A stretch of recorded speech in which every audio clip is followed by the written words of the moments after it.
ნაწარმოები შეიცავს თამბაქოს ნაწარმის, თამბაქოს აქსესუარის ან მოწყობილობის მოხმარებას. ნუ აიძულებთ ბავშვებს ისუნ თქვენ თქვენი კვამლი. მოწევა მამნებელია თქვენი ჯანმრთელობისათვის.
ნაცნობა მითხრა, რომ იქო ტყის სანაპიროზე ვიყავიო და თევზები არიანო, ზოგი ცოცხალია, ზოგი მკვდარიო და მასიურად არისო, გამორიყულიო და რა ხდებაო მე მკითხა.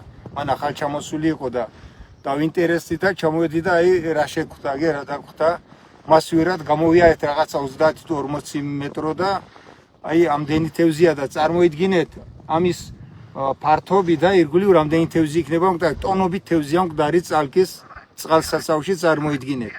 ამას უნდა შეხედვა, არ ვიცი, მთავრობამ უნდა მიაქციოს ყურადღება, რომ ტონობით თევზი ხალხს თევზი ენატრება და ყდება თევზი. წალკის წყალსაცავის ნაპირზე უკვე რამდენიმე დღეა მძიმე ეკოლოგიური ვითარებაა. სანაპირო ზოლზე დიდი ოდენობით მკვდარი თევზია გამორიყული. ტერიტორიაზე კი მძაფრი ტოქსიკური სუნი დგას. ამ დრომდე უცნობია რამ გამოიწვია თევზების მასობრივი დახოცვა. როგორც სურსათის ეროვნულმა სააგენტომ ჩვენს პარტნიორ Talk to Regions 5 დღის წინ განუცხადა, შემთხვევის ადგილზე ნიმუშები უკვე აღებულია და ლაბორატორიული კვლევის შედეგები უახლოეს დღეებში უნდა გასაჯაროებულიყო.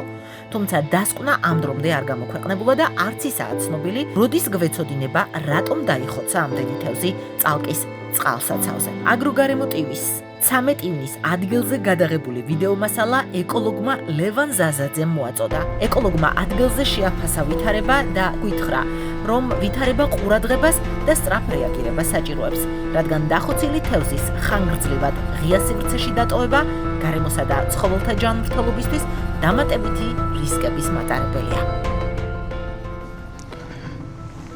აი პერიმეტრზე რომ გავუყვეთ წყალსაცავის, ნახავთ ესე დახოცილ თევზს. დიდი რაოდენობით, აი კადრებში ჩანს, ნაპირზე არის გამორიყული დახოცილი თევზი. აი ხედავთ.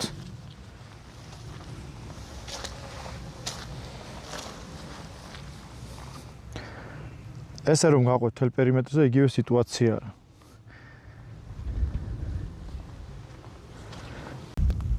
აი აქეთაც რამდენიმე ასეული მეტრი გამოვიარე.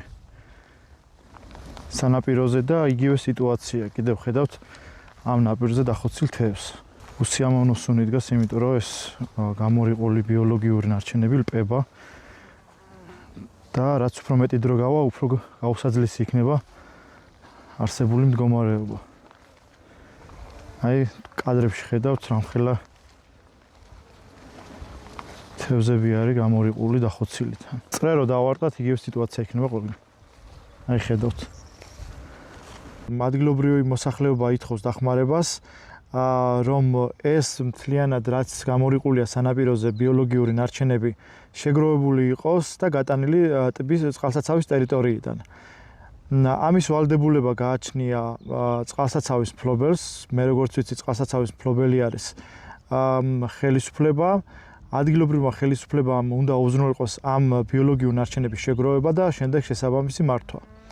ყველაზე კარგი ვარიანტი ამ ნარჩენების მართვის იქნება ინსინერატორში დაწვა. საქართველოში არსებობს რამდენიმე ინსინერატორი, შეიძლება ამ ინსინერატორებთან ხელშეკრულება გაფორმდეს, გადაეცეს და შემდეგ დაიწვას შეგროვებული ბიოლოგიური მასა. საკითხს განსხვავებულად აფასებს მონადირეთა და მეთევზეთა ფედერაციის პრეზიდენტი თემურ ტყემალაძე. მისი განმარტებით, ღია გარემოში დარჩენილი მკვდარი თევზი საფრთხეს ძირითადად იმ შემთხვევაში წარმოადგენს, თუ მისი დაღუპვის მიზეზი მოწამვლა ან სხვა ტოქსიკური ფაქტორია. სხვა შემთხვევაში კი ტყემალაძის თქმით, ბუნებრივ ეკოსისტემაში ასეთი ორგანული მასა შესაძლოა ბიომრავალფეროვნებისთვის გარკვეულწილად სასარგებლოც კი აღმოჩნდეს და საკვების წყაროდ იქცეს სხვადასხვა სახეობის ცხოველთა და ფრინველთათვის. მონადირეთა და მეთევზეთა ფედერაციის პრეზიდენტს საკუთარი მოსაზრება აქვს იმ მიზეზებზეც, რაც შეიძლება უკავშირდებოდეს წალკის წყალსაცავში თევზების მასობრივ ხოცვას. გამორიყული არის და მაგას პატრონი რაკავს ეგეთი. Თქვენს ასოციაციაში არ არის ეს წყალსაცავი, ხო? სახელმწიფოდან არის მე მგონი გაცემული არენდაში, კერძო არ არის. და ეგ არის იცი რა არის, აი ესე რომ უფრახონო დაძლევა ხოლმე და არულია. მას იყო სათევზაო მეურნეობა. განახლება ის კონდა სალიფსიტე ხელაფერი კონდა, ხელაფერი. გადასარევი თევზი იყო შიგნის ხალმაშიც იყო საგანი კარტი. დაბინძურება მე არ მგონია რომ მაგ რამე ისეთი თუ ძალით არ დააბინძურეს. არ მგონია რომ ბუნებრივად იყო დაგიშევათ. მახელა თქმა და მე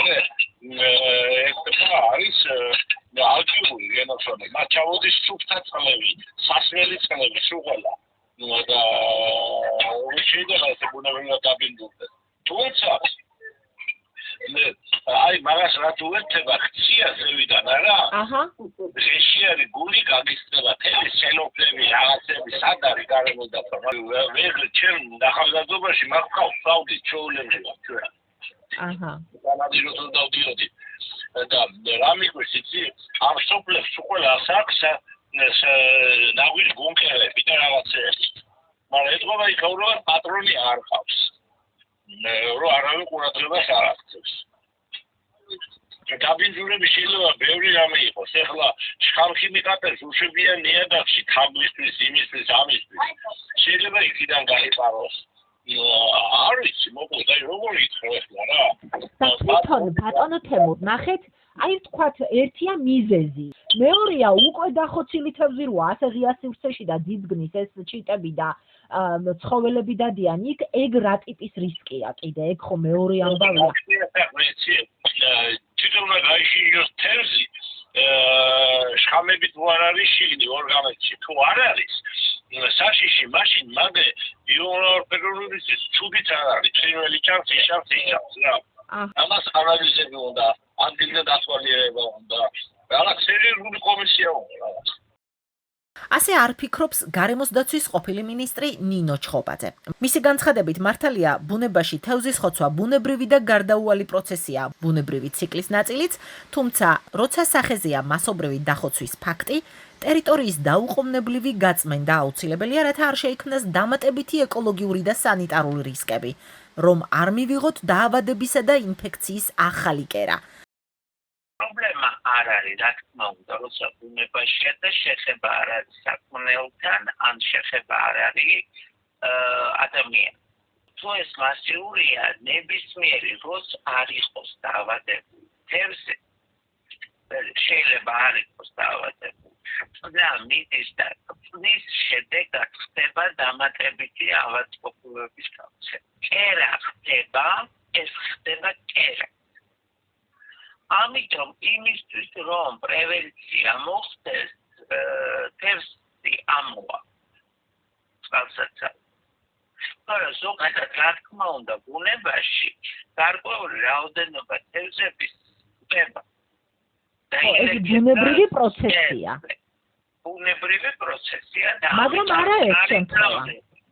მაგრამ როცა მასიურია, ეს საფრთხის მატარებელია. გამდინარე წყალში კიდე პრობლემა არ არის. ტბებისთვის რაღაცა პერიოდი, აი კერს აქვს მნიშვნელობა, როგორი აქვს კერი. თუ კერი ძალიან დაბინძურებულია, ის თვითონ ხდება საფრთხე. სპეციალისტების განმარტებით, დახოცილი თევზი შესაბამისი წესების დაცვით უნდა განადგურდეს, დაიწვას ან დაიმარხოს. მთავარი მომენტი ამ შემთხვევაში არის, რომ ჯერ ერთი უნდა დადგინდეს რის გამო იხოცება, იმიტომ რომ რამდენიმე მიზეზი შეიძლება იყოს. ერთ-ერთი მიზეზი არის ჟანგბადის არარსებობა, უცებ დათფა და შედეგად შეიძლება ტემპერატურის მატებამაც შეიძლება გამოიწვიოს სერიოზული ხოცვა იხტიოფაუნის. მეორე პრობლემა, რომელიც ამასთან არის კავშირში, არ აქვს მნიშვნელობა რა არის წარმოშობა, ანუ რის გამო იღუპება, სანამ ამას დაელოდებიან, უნდა დაიწყოს გაწმენდითი სამუშაოები ნაპირისზე. ანუ ამას წესით და რიგით სპეციალური სამსახურები აკეთებენ. ჩვენ უნდა ვთქვათ, რომ ამ შემთხვევაში გარემოს დაცვის სამინისტროს ზედამხედველობით უნდა მოხდეს ადგილობრივი თვითმმართველობა, უნდა იყოს ჩართული და უნდა დაიწყონ წალკის წყალსაცავის გარშემო გასუფთავება. შეიძლება მოუხმონ ადგილობრივ მოსახლეობას, რა თქმა უნდა, ხელთათმანებით და სხვა იმითი და რეალურად ეს თევზი ან უნდა პირველ რიგში უნდა განადგურდეს, ან უნდა დაიწყოს, ყველაზე უპრიანია დაწვა. მეორე მომენტია, თუ დაწვის საშუალება არ არის, მაშინ უნდა ძალიან ხმად დაიმარხოს, მაგრამ უნდა აუცილებლად დადგინდეს. რა შეიძლება გამოიწვიოს აი ესეთი სერიოზული დაბინძურება. ამ შემთხვევაში გახსნა და დაბინძურება შეიძლება მოხდეს წყლის, თუ თევზი არის დახოცილი ბაქტერიოლოგიური ან ვირუსული დაავადებით, ეს მით უფრო ძალიან საშიშია. თუ არის დახოცილი ესე ვთქვათ უჟანგბადობის ან მაღალი ტემპერატურების შედეგად, ნებისმიერ სიტუაციაში საშიშია, იმიტომ რომ გახსნა ხდება და ამას ძალიან სერიოზული მუშაობა ჭირდება სახელმწიფოს მხრიდან. პირველ რიგში კიდევ ერთხელ ვამბობ, სახელმწიფოს შეიძლება უნდა იყოს გამოყენებული ადგილობრივი ძალები, ანუ მუნიციპალიტეტი და ზედამხედველობით გარემოს დაცვის და სოფლის მეურნეობის სამინისტროსი უნდა გაიწმინდოს ნაპირები.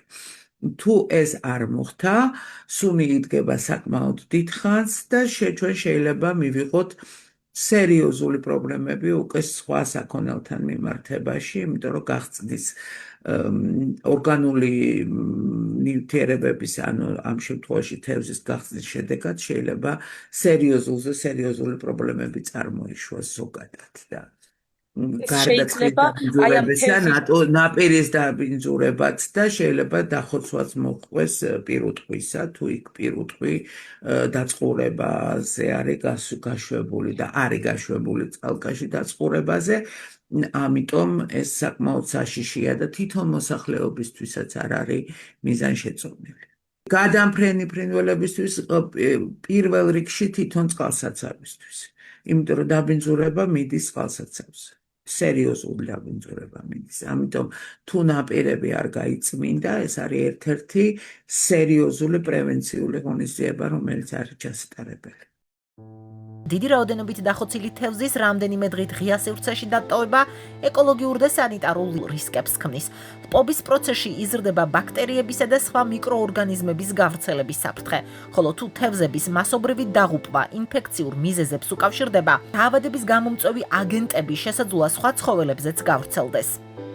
სპეციალისტები დამატებით ყურადღებას ამახვილებენ იმაზეც, რომ ტერიტორიაზე გადაადგილდება საქონელი და უხვად არიან გადამფრენი ფრინველები, რომლებმაც შესაძლოა პათოგენი სხვა ლოკაციაზეც გადაიტანონ. ამასთან ლპობადი ორგანული მასა აუარესებს წყლის ხარისხს, ამცირებს ჟანგბადის შემცველობას და საფრთხეს უქმნის წყალსაცავის სხვა ბინადრებს. მათი შეფასებით მიზეზების დადგენამდე შესაბამისმა სახელმწიფო უწყებებმა და ადგილობრივმა მუნიციპალიტეტმა ტერიტორიის გაწმენდა და ბიოლოგიური ნარჩენების უსაფრთხოდ გატანა უნდა უზრუნველყონ, რათა თავიდან იქნას აცილებული გარემოს შემდგომი დაბინძურება და შესაძლო საფრთხეები როგორც ცხოველებისთვის, ისე ადგილობრივი ეკოსისტემისთვის. როგორც ცხოველებისთვის, ისე ადამიანებისთვის და ადგილობრივი ეკოსისტემისთვის.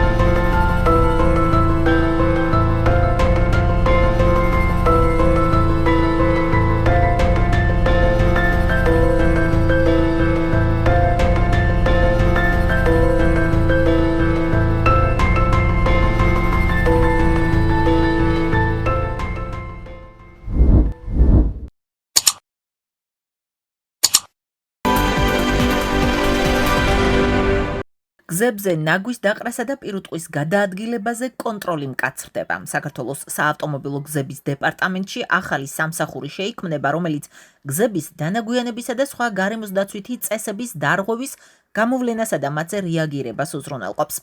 მთავრობის განმარტებით, ცვლილებების მიზანი გზების სისუფთავის და უსაფრთხოების გაუმჯობესებაა. ახალი სამსახური გზებზე ცხოველების გადაადგილების პრევენციაზეც იმუშავებს. კანონპროექტის განმარტებითი ბარათის მიხედვით სამსახურში 25 ადამიანი დასაქმდება. მათი სახელფასო ფონდი თვეში 120,000 ლარი იქნება. დამატებით, ყოველწლიურად 300,000 ლარი დაიხარჯება საწვავზე, ხოლო 350,000 ლარი ტექნიკისა და ინფრასტრუქტურის მოვლა შენახვაზე. სამსახურს დაახლოებით 6,000 კილომეტრის სიგრძის გზების ქსელის მონიტორინგი მოუწევს. ცვლილებების მიხედვით გზების დეპარტამენტის თანამშრომლებს უფლება ექნებათ გამოავლინონ ადმინისტრაციული სამართალდარღვევები, შეადგინონ შესაბამისი ოქმები, განეხილონ საქმეები და კანონით გათვალისწინებულ შემთხვევებში კანონდამრღვევებს სანქციებიც დააკისრონ. საგზაო უსაფრთხოების სპეციალისტი დავით მესხიშვილი მიიჩნევს, რომ 21 საუკუნეში ტექნოლოგიების ეპოქაში მსგავსი პრობლემის მოსაგვარებლად ახალი სამსახურის შექმნა აუცილებელი არ არის. ის საერთაშორისო პრაქტიკას იშველიებს და ამბობს, რომ გზებზე უსაფრთხოების რისკების, მათ შორის პირუტყვის გადაადგილებისა და სხვადასხვა სახის დარღვევების პრევენცია თანამედროვე ტექნოლოგიების გამოყენებით გაცილებით ეფექტიანად არის შესაძლებელი. მესხიშვილის მტკიცებით, გზების ტექნოლოგიური სისტემით აღჭურვა საწყის ეტაპზე ერთჯერად ინვესტიციას მოითხოვს, თუმცა გრძელვადიან პერსპექტივაში მრავალწლიანი ეფექტი აქვს. ამცირებს ადმინისტრაციულ ხარჯებს და მონიტორინგის პროცესს უფრო ეფექტიანს ხდის. იმისთვის, რომ მაგალითად ჩქაროსნულ მაგისტრალებზე ეს სამსახური პირველ რიგში გულისხმობს ჩქაროსნულ მაგისტრალებს, ხო, იქ არ მოხდეს ნარჩენები, დაბინძურება, ასევე არ მოხდეს პირუტყვი გზებზე და ასე შემდეგ, ხო? წყდება როგორც წესი ინფრასტრუქტურულად. ანუ ადამიანები კი არ წყვეტენ მიდიან ადგილზე და მერე დაუშვათ მისდევენ, ვინც ნარჩენი დააგდო, ან პირუტყვის პატრონს ეძებენ, ხო, რომ დააჯარიმო და ესე აღარ წყდება. თანამედროვე მიდგომებით პირველი ის, რომ პირუტყვი იქნება ეს თუ ნებისმიერი სხვა შინაური თუ მათ შორის გარეული ცხოველიც არ უნდა მოხდეს გზაზე. ანუ ის თუ გზაზე მოხდა, უკვე აზრი არ აქვს არანაირი სამსახურის რეაგირებას, ხო? იმიტომ რომ თუ მოხდა უკვე საგზაო შემთხვევა შეჯახება. ანუ ამოცანა ის კი არ უნდა იყოს, რომ უკვე მოხდა გზაზე შინაური თუ გარეული ცხოველი მათ შორის. არამედ ის, რომ ვერ მოხდნენ ეს ცხოველები. ამისთვის საჭიროა ინფრასტრუქტურული გადაწყვეტა. ამისთვის საჭიროა იმ გამოცდილების გაზიარება, რომელიც საერთაშორისო პრაქტიკაში არსებობს. ხო? ინფრასტრუქტურულად ისია გადაწყვეტილი და ისია გზები დაცული, ჩქაროსნული მაგისტრალები, რომ იქ შინაური ცხოველი ვერ ხვდება. ხა ჩვენ ხშირად ვახსენებთ მხოლოდ შინაურ ცხოველს. შეიძლება იყოს გარეული ცხოველიც. ხო? ისე უნდა იყოს გზა დაცული, რომ აქ არ ხდებოდეს ცხოველების შემთხვევით თუ გააზრებულად თუ ასე შემდეგ, ხო? ანუ ეს ერთი საკითხი. რაც შეეხება ნარჩენების საკითხს ან დანაგვიანებას ან გადაყრას ან ასე შემდეგ, ესეც შეიძლება უკვე დისტანცირებულად შესაბამისი აღჭურვის შედეგად ჯარიმების გამოვლენა. ანუ იმის თქმა მინდა, რომ თანამედროვე ტექნოლოგიები იმ დონეზე მივიდა და იმ დონეზე დაიხვეწა, რომ აღარ საჭიროებენ დამატებით კადრების მოძიებას, მათ დატრენინგებას, რომ ადამიანებს ესე იგი ხელფასებს, საბიუჯეტო დანახარჯებს, ანუ ერთხელ შეიძლება გაიღოს სტრუქტურამ საბიუჯეტო დანახარჯი, მოაწყოს ეს სისტემა და ამ სისტემამ თავად აკონტროლოს ნებისმიერი სახის დარღვევა. ძალიან ცოტაღა არის დარჩენილი ისეთი დარღვევები, რომლის გაკონტროლებაც და რომელზე რეაგირებაც შეუძლებელი შეიძლება იყოს ტექნიკის გამოყენების გარეშე, ან მაგალითად კამერების, ან ინფრასტრუქტურულად. ხო, ანუ ინფრასტრუქტურითაც, ტექნიკური აღჭურვითაც იგულისხმება ამ შემთხვევაში გზების მაკონტროლებელი სისტემები უზრუნველყოფს თითქმის სრულად ნებისმიერი სახის კონტროლს. ამიტომ ამისთვის ახლა დამატებითი ხალხი, კადრი, მომზადება, ასე შემდეგ, ხო, ჩემი აზრით არ პასუხობს იმ გამოწვევებს, რომელიც დგას. ანუ საკითხი ესე უნდა დავაყენოთ. გადაჭრის კი პრობლემებს ან გამოწვევებს უპასუხებს? გამოწვევებს თუნდაც ეგ რაოდენობა თანამშრომლებს ვერ უპასუხებს. და სრულად თუ გვინდა რომ სისტემა იყოს დაცული, ჩქაროსტული მაგისტრალზე იყოს უსაფრთხოება დაცული და ასე შემდეგ და ასე შემდეგ. ეს უნდა უზრუნველყოთ ინფრასტრუქტურულად და თანამედროვე ტექნოლოგიების დანერგვით. როგორც ხელისუფლება განმარტავს, ამ დრომდე სხვადასხვა უწყებას შორის პასუხისმგებლობები მკაფიოდ არ ნაწილდებოდა, რაც რეაგირების პროცესს ართულებდა. რადგან 25 კაციან სტრუქტურას დაახლოებით 6000 კილომეტრი გზის მონიტორინგი მოუწევს, კითხვები ჩნდება ამ სამსახურის ეფექტიან მუშაობაზე. ახალი სამსახურის შექმნა ბიუჯეტს წლიურად დაახლოებით 2.100.000 ლარი დაუჯდება. შეძლებს თუ არა 25 კაციანი ჯგუფი ქვეყნის მასშტაბით 1000 კილომეტრი გზის ეფექტიან მონიტორინგს და გაამართლებს თუ არა ეს ხარჯი მოლოდინებს, ამას დრო გვიჩვენებს. თუმცა მთავარი კითხვა უცვლელია. მივიღებთ თუ არა უფრო სუფთა მოვლილ და უსაფრთხო გზებს, თუ კიდევ ერთ სახელმწიფო სტრუქტურას, რომელიც რეალური შედეგის ნაცვლად მხოლოდ ბიუროკრატიას გაზრდის. ეს სამსახური შედის იმ ახალ სახელმწიფო სტრუქტურაში, რომელიც სპეციალურად გზების მოვლა შენახვისთვის იქმნება. ახალი სამსახური ახალი კადრებით დაკომპლექტდება და მისთვის დამატებითი სახელფასო ფონდიც გამოიყოფა. სამუშაოებს, რომელსაც აქამდე ტენდერის გზით კერძო კომპანიები ასრულებდნენ, მომავალში სახელმწიფო თავად განახორციელებს. კანონპროექტის განმარტებითი ბარათის მიხედვით ახალ სტრუქტურაში 163 ადამიანი დასაქმდება. მათი სახელფასო ფონდი წელიწადში 7 მილიონ ლარს შეადგენს. გზების მოვლა შენახვისთვის საჭირო ტექნიკის შესაძენად კი მილიონობით ლარია გათვალისწინებული. მთლიანობაში ახალი სისტემის ბიუჯეტი 63 მილიონით არის განსაზღვრული. კანონპროექტის ინიციატორები აცხადებენ, რომ დღეს მოქმედი მოდელი თანამედროვე გამოწვევებს ვერ პასუხობს, მოძველებულია და ინფრასტრუქტურის ეფექტიან მართვასა და მოვლა შენახვას სათანადოდ ვერ უზრუნველყოფს. მოვლა შენახვისთვის მე ვფიქრობ, რომ სწორია სახელმწიფო კომპანიის შექმნა, იმისათვის რომ ჩვენ გქონდეს სტაბილური რესურსი, რომელიც ხარისხზეც აიღებს პასუხისმგებლობას და მეორე რაც ძალიან მნიშვნელოვანია, ამ კომპანიის შექმნა ჩვენ მოგცემს ასევე იმის საშუალებას, რომ საკმარისად მობილიზებული გქონდეს ამ კომპანიის სპეცტექნიკა, რომელიც საჭიროების შემთხვევაში სტიქიასთან გამგლოვებისთვისაც იქნება გამოყენებული. კერძო კომპანია უფრო მაღალი მოგების მარჟით მუშაობს, სახელმწიფო კომპანია სხვანაირად იმუშავებს, რაც შეება ხარისხს, შეგვიძლია ერთად დავაკვირდეთ, რამდენად ხარისხიანი იქნება ამ სახელმწიფო კომპანიის საქმიანობა, რაც შეეხება კერძო კომპანიას, მიუხედავად იმისა, რომ კონკურენციაც იყო, ყველაფერიც იყო, ფასები შედარებით მაღალი იყო, ხარისხი არ იყო სამწუხაროდ ისუნდა. ჩვენ გვინდა შევქმნათ ახალი რესურსი სახელმწიფო კომპანიის სახით, რომელიც ხარისხსაც უზრუნველყოფს, ეს არის ერთი ამოცანა და მას ექნება ასევე ძალიან მნიშვნელოვანი გვერდითი ეფექტი. ჩვენ გვჭირდება ხოლმე სპეცტექნიკის მობილიზება, რესურსების მობილიზება სტიქიური მოვლენების დროს და ამ კომპანიის შექმნა თავის სპეცტექნიკით, რა თქმა უნდა, მოგცემს იმის საშუალებას, რომ ჩვენ ეფექტურად და სწრაფად გავუმკლავდეთ სტიქიასთან დაკავშირებულ მოვლენებს ასეთის არსებობის შემთხვევაში. უნდა ითქვას, რომ გზების მოვლა შენახვა არ არის მხოლოდ წარმოქმნილი ორმოული დამუშავება, ასე ვთქვათ, გზის. აქ იგულისხმება დასუფთავებიდან დაწყებული განათების სისტემების გამართულად მუშაობა, როგორც აღნიშნე, ძალიან ბევრი გვირაბი გვაქვს და გვირაბებში უსაფრთხოების ნორმების დაცვა და ამის უზრუნველყოფა, მათ შორის იმ ფერდებზე, რომელიც იცით, რომ საინჟინრო კუთხით არის გამაგრებული ყოველდღიური მონიტორინგი ამ ფერდების და რისკების დაზღვევა, ეს ყველაფერი იქნება ამ კომპანიის ფუნქცია. ერთი არის კარგი გზის დაგება, ხშირად გინახავთ, რომ ზამთრის მერე გზები არის ძალიან მძიმე მდგომარეობაში.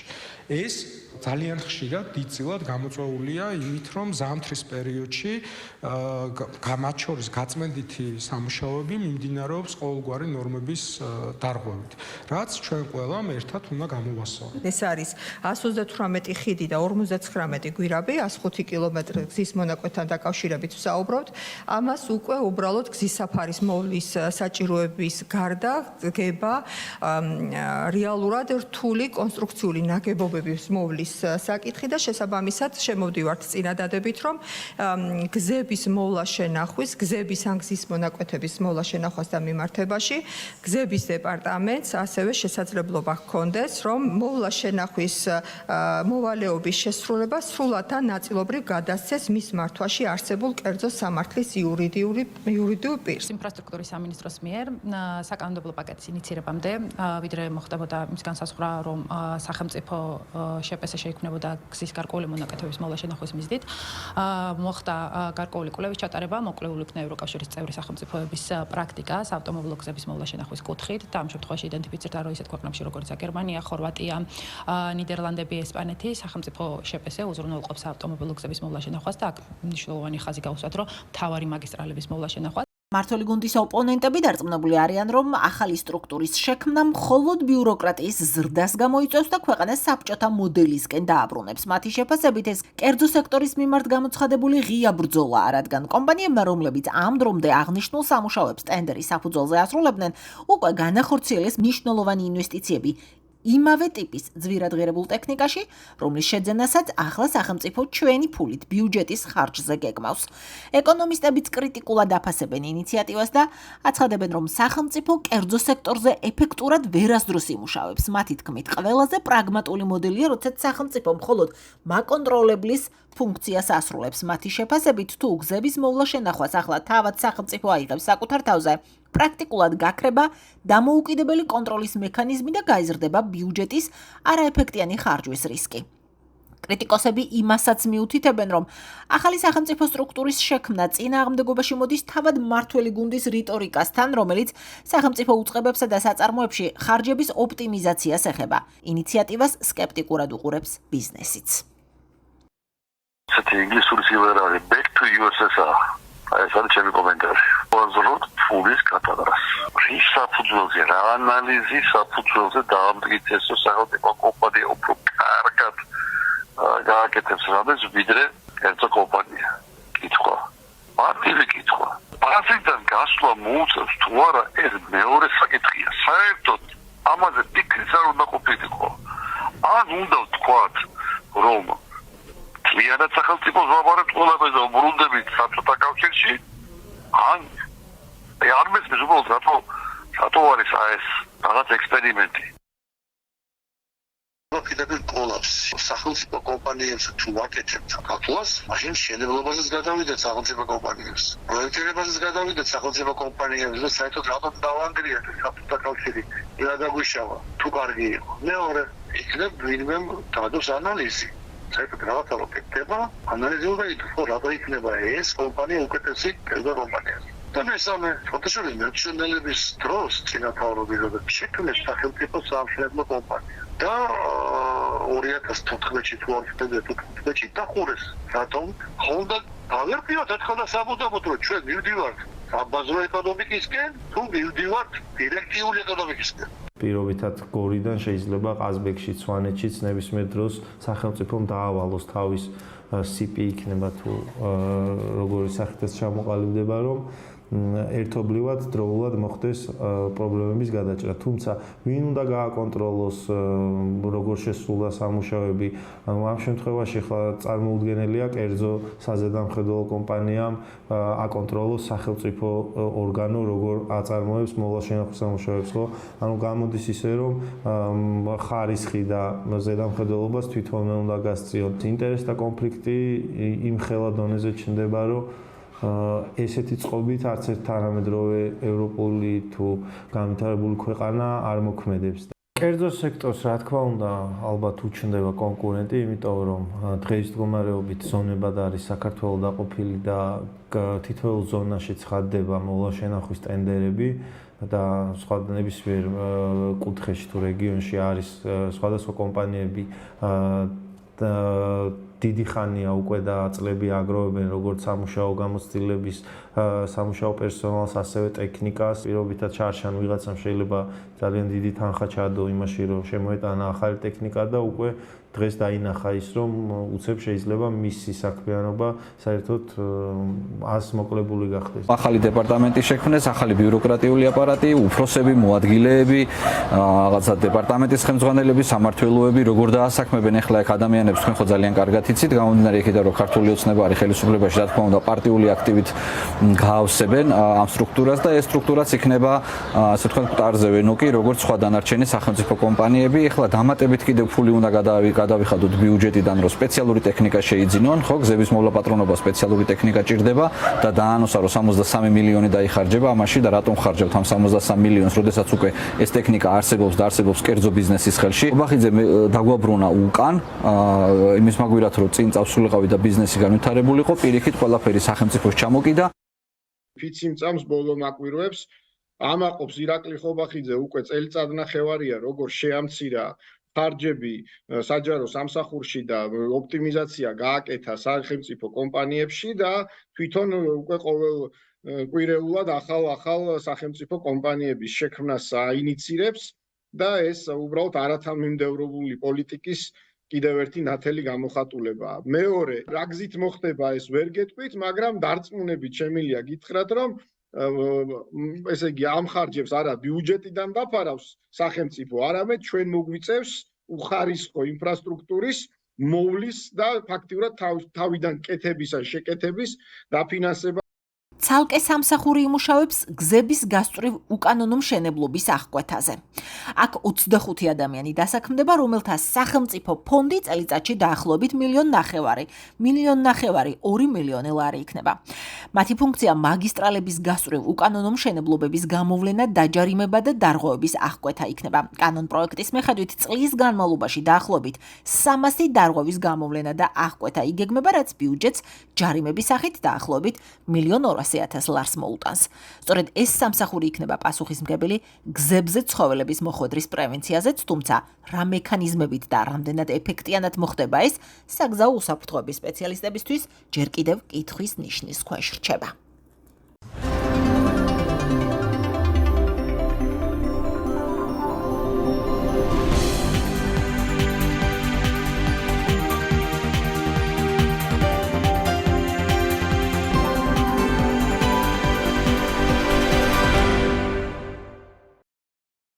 ნაწარმოები შეიცავს თამბაქოს ნაწარმის, თამბაქოს აქსესუარის ან მოწყობილობის მოხმარებას. ნუ აიძულებთ ბავშვებს ისუნთქონ თქვენი კვამლი. მოწევა მავნებელია თქვენი ჯანმრთელობისათვის.